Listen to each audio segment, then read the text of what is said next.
नमस्कार दोस्तों, स्वागत है एक बार फिर से आपके अपने यूट्यूब चैनल एग्जामगढ़ में। और आज हम लोग चर्चा करने वाले हैं मंत्रियों की नियुक्ति और वर्तमान में जो मंत्रिमंडल का विस्तार हुआ है, किस मंत्री को कौन सा विभाग दिया गया है। काफ़ी इंपॉर्टेंट है ये, करंट अफेयर्स के लिए काफ़ी इंपॉर्टेंट रहने वाला है और आने वाले सब एग्जाम के लिए। पहले देखते हैं मंत्रियों की नियुक्ति संविधान में किस प्रावधान के तहत किया जाता है, और उसके बाद जो मंत्रिमंडल विस्तार किया गया है और जो राज्यपाल बदले गए हैं वर्तमान में, वो कौन से राज्यपाल कहाँ पे नियुक्त किए गए हैं। तो देखते हैं पहले क्या है। मंत्रिपरिषद में प्रधानमंत्री सहित कुल मंत्रियों की संख्या कितनी हो सकती है।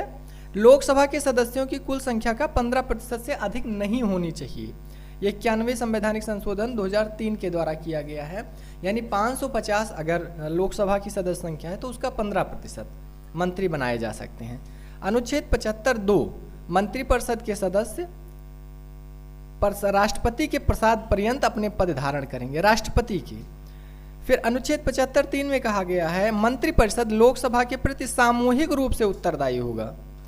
75(4) में कहा गया है राष्ट्रपति तीसरी अनुसूची में इस प्रयोजन के लिए दिए गए प्रारूपों के अनुसार उसके पद की कोई गोपनीयता की शपथ दिलाएगा, गोपनीयता, पद एवं गोपनीयता की शपथ दिलाएगा। 75(5) में, अनुच्छेद 75(5) में कहा गया है कोई मंत्री जो निरंतर 6 माह की किसी अवधि तक संसद के किसी भी सदन का सदस्य नहीं है, उस अवधि की समाप्ति पर मंत्री नहीं रहेगा। इसका मतलब क्या है कि लोकसभा या राज्यसभा का सदस्य ना रहते हुए भी कोई भी व्यक्ति A to Z जिसकी उम्र 25 साल का है, भारत का नागरिक है, मंत्री पद धारण कर सकता है, किंतु 6 माह के अंदर उसको राज्यसभा या लोकसभा का सदस्य होना अनिवार्य होता है। अनुच्छेद 75(6) में कहा गया है मंत्रियों के वेतन और भत्ते ऐसे होंगे जो संसद अवधारित करेगा, यानी संसद द्वारा विधि बना के जो निर्धारित कर दिया जाएगा वही मंत्रियों के वेतन और भत्ते होंगे। अनुच्छेद 352 में मंत्रिमंडल शब्द कहा गया। एक चीज और ध्यान देने वाली बात है कि मंत्रिमंडल शब्द केवल और केवल संविधान में एक जगह प्रयोग है, और वो है अनुच्छेद 352 जो आपातकालीन अनुच्छेद है, उसमें वो 44वें संवैधानिक संशोधन 1978 के द्वारा जोड़ा गया है। मंत्रियों के प्रकार देखिए कितने हैं। मंत्रियों के प्रकार 3 प्रकार के मंत्री होते हैं। एक कैबिनेट स्तर के मंत्री होते हैं, दूसरे राज्य मंत्री होते हैं और तीसरे उप मंत्री होते हैं।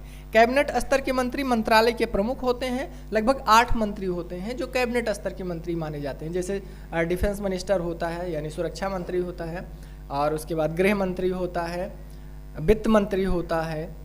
ये मंत्री जो है ये कैबिनेट स्तर के मंत्री माने जाते हैं। राज्य मंत्रियों में भी 2 होते हैं, एक स्वतंत्र प्रभार होता है, एक राज्य मंत्री होता है, और उप मंत्री होते हैं, ये राज्य मंत्रियों के सहायक के रूप में होते हैं। उसके बाद में कुछ महत्वपूर्ण तथ्य जैसे हैं, मंत्रिमंडल में प्रधानमंत्री और कैबिनेट मंत्री होते हैं। मंत्रिमंडल में प्रधानमंत्री सहित कैबिनेट मंत्री, यानी कुल लगभग 7 से 8 मंत्री होते हैं। मंत्रिपरिषद में प्रधानमंत्री सहित समस्त मंत्री आते हैं। मंत्रिमंडल और मंत्रिपरिषद में यही अंतर है। मंत्रिपरिषद में उप मंत्री, राज्य मंत्री, स्वतंत्र प्रभार, कैबिनेट सारे मंत्री और प्रधानमंत्री आ जाते हैं। मंत्रिमंडल में केवल और केवल कैबिनेट प्लस प्रधानमंत्री आते हैं। प्रधानमंत्री संसद के किसी भी सदन में बोल सकता है, परंतु मतदान वह उसी सदन में करेगा जिसका वह सदस्य होगा।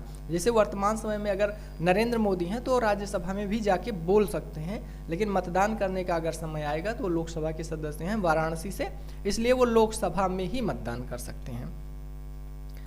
भारतीय संविधान में केंद्रीय मंत्रिपरिषद के त्याग देने की स्थिति, राष्ट्रपति शासन होने की कोई व्यवस्था नहीं है। वैकल्पिक व्यवस्था होने तक वही मंत्रिपरिषद कार्य करती रहेगी। अगर पूरी मंत्रिपरिषद एकाएक त्याग पत्र दे दे तो कोई ऐसी आपातकालीन या राष्ट्रपति शासन की व्यवस्था केंद्र सरकार में नहीं की गई है। उसके लिए क्या होगा कि वही मंत्रिपरिषद तब तक कार्य करती रहेगी कि जब तक दूसरा चुनाव होकर मंत्रिमंडल का गठन ना हो जाए। अब देखते हैं कि जो 7 जुलाई को मंत्रिमंडल का विस्तार किया गया है उसमें किसको कौन सा मंत्रालय दिया गया है।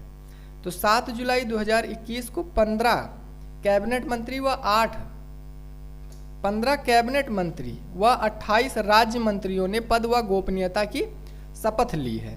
तो पहले देखते हैं अश्विनी वैष्णव जो सबसे महत्वपूर्ण है और आरआरबी में पूछा जाएगा 100%, रेलवे, संचार, इलेक्ट्रिक व IT मंत्री। ये उड़ीसा से राज्यसभा सांसद हैं। इनको रेलवे मंत्रालय का जिम्मा दिया गया है, साथ साथ संचार व इलेक्ट्रॉनिक व IT मंत्री का पदभार भी इनको दिया गया है। धर्मेंद्र प्रधान शिक्षा तथा कौशल विकास व उद्यमिता मंत्री इनको दिया गया है। ये भी राज्यसभा के सदस्य हैं मध्य प्रदेश से।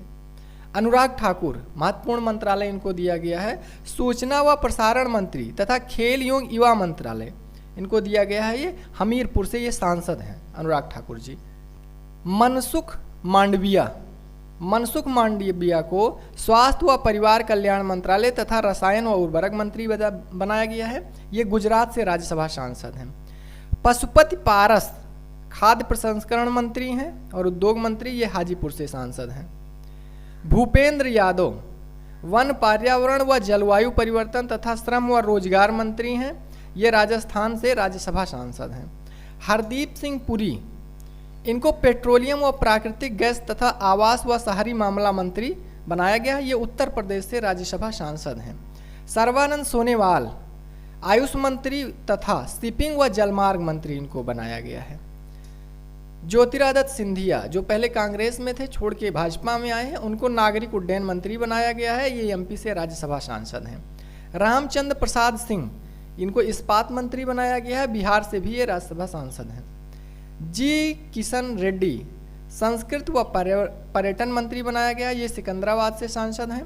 किरण रिजिजू कानून व न्याय मंत्री हैं, ये अरुणाचल प्रदेश पश्चिमी से सांसद हैं। वीरेंद्र कुमार सामाजिक न्याय व अधिकारिता मंत्री बनाया गया है, ये टीकमगढ़ से सांसद हैं। परषोत्तम रूपाला, ये मत्स्य पशुपालन डेयरी मंत्री हैं, गुजरात से राज्यसभा सांसद हैं। राव इंद्रजीत सिंह, इनको सांख्यिकी व कार्यक्रम क्रियान्वयन मंत्री बनाया गया है, गुरुग्राम से ये सांसद हैं। महेंद्र नाथ पांडे भारी उद्योग मंत्री हैं, ये चंदौली से सांसद हैं उत्तर प्रदेश में। महेंद्र नाथ पांडे भाजपा के उत्तर प्रदेश के अध्यक्ष भी रह चुके हैं। गिरिराज सिंह ग्रामीण विकास व पंचायती राज मंत्री बनाया गया, गिरिराज सिंह बेगूसराय से सांसद हैं, बेगूसराय यानी बिहार। नारायण तातुराणे लघु उद्योग एवं कुटीर माध्यम उपक्रम मंत्री बनाया गया, महाराष्ट्र से ये राज्यसभा सांसद है। एक चीज और देखने को मिल रहा है, इसमें अधिकतम मंत्री जो है वो राज्यसभा सांसदों को बनाया गया है। पीयूष गोयल जो अभी तक रेल मंत्री थे, उनको कपड़ा वाणिज्य व उद्योग मंत्री उपभोक्ता मामला मंत्री बनाया गया, ये महाराष्ट्र से राज्यसभा सांसद हैं। अब ध्यान देने वाली बात है, 7 जुलाई से पीयूष गोयल रेल मंत्री ना रह के वैष्णो जी रेल मंत्री बना दिए गए हैं। प्रहलाद जोशी संसदीय मामला तथा कोयला व खान मंत्री बनाए गए हैं, ये धारवाड़ कर्नाटक से सांसद हैं। गजेंद्र सिंह शेखावत जल शक्ति मंत्रालय इनको दिया गया है, ये जोधपुर से सांसद हैं। राजकुमार सिंह पावर नवीन व तकनीकीकरणीय ऊर्जा मंत्री हैं, ये आरा से सांसद हैं। नरेंद्र सिंह तोमर काफ़ी प्रसिद्ध नाम है, कृषि व किसान कल्याण मंत्री हैं, मोरेना एमपी से सांसद हैं ये। राजनाथ सिंह तो पहले से ही इनको रक्षा मंत्रालय दिया गया है, लखनऊ से सांसद हैं। अमित शाह गृह तथा सहयोग मंत्रालय है, गांधीनगर से ये सांसद हैं, काफ़ी इनका लगभग वही है, ज़्यादा परिवर्तन इनमें नहीं किया गया है। नितिन गडकरी सड़क परिवहन व हादसे मंत्रालय है, नागपुर से सांसद हैं ये। निर्मला सीतारमण को वही पद इनका है। वित्त व कारपोरेट मामलों के मंत्रालय हैं, कर्नाटक राज्यसभा सांसद हैं ये। सुब्रमण्यम जयशंकर ये विदेश मंत्री हैं, गुजरात से सांसद हैं। सुब्रमण्यम जयशंकर इस समय विदेश मंत्रालय का भार दिए हैं। अर्जुन मुंडा जनजातीय मामलों के मंत्री हैं, खूंटी से सांसद हैं। स्मृति ईरानी जहाँ पे थी वहीं पे हैं, महिला व बाल विकास मंत्री हैं, अमेठी से सांसद हैं।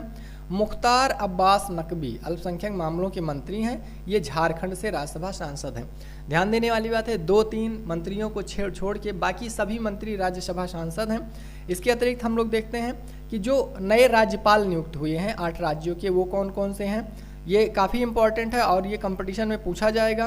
तो सबसे इम्पॉर्टेंट क्या है, गोवा के नए राज्यपाल बनाए गए हैं PS श्रीधर पिल्लई। कर्नाटक के नए राज्यपाल बनाए गए हैं थावरचंद गहलोत। मध्य प्रदेश के नए राज्यपाल हैं मंगू भाई छगन भाई पटेल। झारखंड के नए राज्यपाल हैं रमेश बैस। हरियाणा के नए राज्यपाल हैं बंडारू दत्तात्रेय। त्रिपुरा के नए राज्यपाल हैं सत्यदेव नारायण। हिमाचल प्रदेश के नए राज्यपाल हैं राजेंद्र विश्वनाथ आर्लेकर। और मिजोरम के राज्यपाल बनाए गए हरिबाबू कंभमपति। तो ये जो नए राज्यपाल हैं ये बिल्कुल पूछा जाने वाला है, काफ़ी इंपॉर्टेंट है हर कंपटीशन के लिए।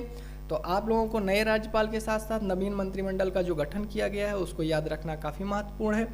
आपको अगर वीडियो हमारी पसंद आई है तो वीडियो को लाइक करिए और मित्रों को ज़्यादा से ज़्यादा शेयर करिए। आज के लिए इतना ही, धन्यवाद।